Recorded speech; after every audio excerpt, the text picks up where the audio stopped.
नमस्कार, मी अश्विनी. आपण पाहत आहात आपला आवाजमध्ये आपणा सर्वांचे मनपूर्वक स्वागत. पिंपरी चिंचवडमध्ये दोन अभियंत्यांनी दोन एटीएम मधील रोकड लंपास केल्याचं तपासात समोर आले. नेमका हा प्रकार काय आहे पाहूयात. ये एक ऐसा मामला है जो तकनीकी विशेषज्ञों ने ही किया है. इसमें प्राथमिक तौर पे ये भी पता नहीं चलता है कि पैसे गए हैं या नहीं गए हैं, और गए हैं तो कितने गए हैं. ये क्राइम करने वाले दो वैसे अपराधी हैं जो उच्च शिक्षित हैं. मनोज सूर्यवंशी जो नाहटा कॉलेज और भुसावल से इलेक्ट्रॉनिक्स की डिप्लोमा डिग्री जिन्होंने हासिल करी है, और किरण कोलते जो हैं वो पॉलिटेक्निकल इंजीनियरिंग कॉलेज खामगांव से एमसीए की degree, master in computer appliances की डिग्री हासिल की है. इन दो अपराधियों ने ये काम अंजाम दिया है और 24/9/2020 ईस्वी को दो एटीएम सेंटर्स में उन्होंने ये चोरी की कार्रवाई की थी.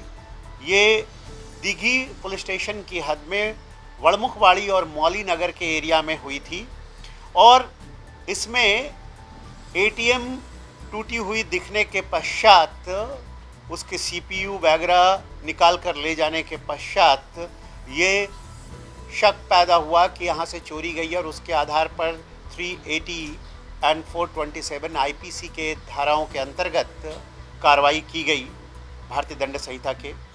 और स्थानीय दिघी पुलिस स्टेशन के समानांतर अन्वेषण का कार्य शुरू किया हमारे अपराध अन्वेषण विभाग 3 ने, और इन्होंने अपने लगातार अन्वेषण और सतत प्रयत्नों के पश्चात और तांत्रिक और सीसीटीवी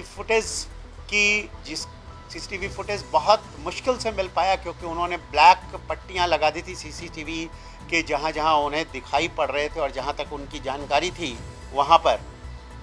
उन्होंने तमाम तांत्रिक पद्धतियों का इस्तेमाल किया, लेकिन जानकारी नहीं मिल पा रही थी. लेकिन शास्त्रोक्त पद्धति यहाँ पर काम आई, और जो CMS कंपनी थी, जो कैश रिप्लेनिशमेंट एजेंसी होती है, वो CMS कंपनी थी. कैश मैनेजमेंट सॉल्यूशन नाम की ये संस्था थी, जिसके साधु वासवानी नगर के ऑफिस में जाकर उन्होंने पूछताछ की. वहाँ के लोडिंग करने वाले, वहाँ के ड्राइवर्स, वहाँ के जो लोग भी इसमें इन्वॉल्व थे, उनसे पूछा गया, लेकिन वहाँ से किसी तरह की जानकारी नहीं मिल पाई. आखिरकार 29 तारीख को ये लोग NCR कारपोरेशन तक पहुँचे, जो ATM मशीन बनाती है और जो सॉफ्टवेयर और हार्डवेयर के साथ पोटा केबिन भी सप्लाई करती है. मशीन और टेक्नोलॉजी को जानने वाले, लॉक ओपन कर सकने वाले व्यक्ति को वहाँ उस कंपनी से लाया गया. जब लॉक, अंदर का लॉक, जहाँ पीछे से बड़ी चालाकी से एक सेलो टेप लगाकर अंदर और बाहर से इस तरह से लॉक कर दिया गया था कि सामान्य रूप से लॉक खुलना असंभव हो रहा था. डिजिटल लॉक तो खुला हुआ था, उसे तो निकाल कर ले गए थे और सीपीयू निकाल कर ले गए थे. तब उससे पूछताछ करने पर उसने ये बताया कि ऐसा तो कोई एक्सपर्ट और तज्ञ ही कर सकता है, और उसके आधार पर ऑफिस में पूछताछ की गई. ऑफिस के रिकॉर्ड्स खंगाले गए, और उस रिकॉर्ड से ये पता चला कि मनोज सूर्यवंशी नाम का एक इंजीनियर, जो मैकेनिकल इंजीनियर है, जिसको इसकी सारी तकनीकी जानकारी है, वो 2011 से 2017 तक लगातार इस कंपनी में कार्यरत था, और उसके बाद ये कंपनी को छोड़कर चला गया. और आज इस बात का भी खुलासा हुआ है कि इसी टीम ने 502/2017 का जो क्राइम रजिस्टर नंबर है, वो तलेगांव दाभाड़े हमारी ही हद में पहले हो चुका है 18/10/2017 को. तो शायद छोड़ने के बाद उसकी पहली कार्रवाई जो थी, इस तरह की घटना, ये 2017 की कार्रवाई थी. उस समय इस तरह के मशीन लॉक हो जाने की घटना सामने आई है और केस रजिस्टर्ड है. उसकी तफ्तीश आज तक कंप्लीट नहीं हो पाई, और अब उसे फिर से लेकर उसकी तफ्तीश करनी होगी. पर यहाँ ये महत्वपूर्ण है कि ये लोग बड़े ही शातिर थे. इन्होंने उस दिन मोबाइल वहाँ नहीं ले गए ताकि उनका कोई लोकेशन ना मिले, लेकिन चूंकि वो पहले जाकर वहाँ रेकी करते रहे और ये चेक करते रहे कि कैश कब ज़्यादा है।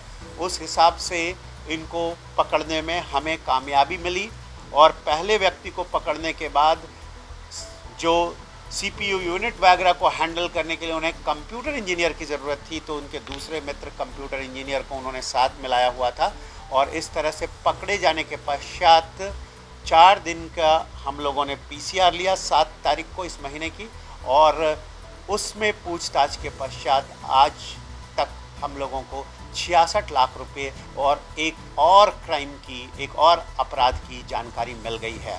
तो इस तरह से एक महत्वपूर्ण क्राइम जिसमें बड़े पैमाने पर जनता का और बैंक का कैश गया था उद्घाटित हुआ है। यहाँ एक ये प्रश्न बार बार उठता है कि ये तमाम बैंक जो है वो पहले वहाँ गार्ड दिया करते थे, अब इन जगह पर गार्ड और CCTV की उतनी सुविधा नहीं मुहैया कराते हैं। इसके पीछे का कारण शायद इंश्योरेंस क्लेम हो सकता है, लेकिन देश का पैसा गलत लोगों के हाथों में जाने से रोकने के लिए ये ज़रूरी है कि इंश्योरेंस कंपनियों ने भी अगर वो गार्ड नहीं रखते हैं तो उन्हें इंश्योरेंस क्लेम नहीं देना चाहिए, और बैंकों ने भी गार्ड रखना चाहिए। इतने बड़े पैमाने पर पैसे का जो ये होता है, पैसे का जो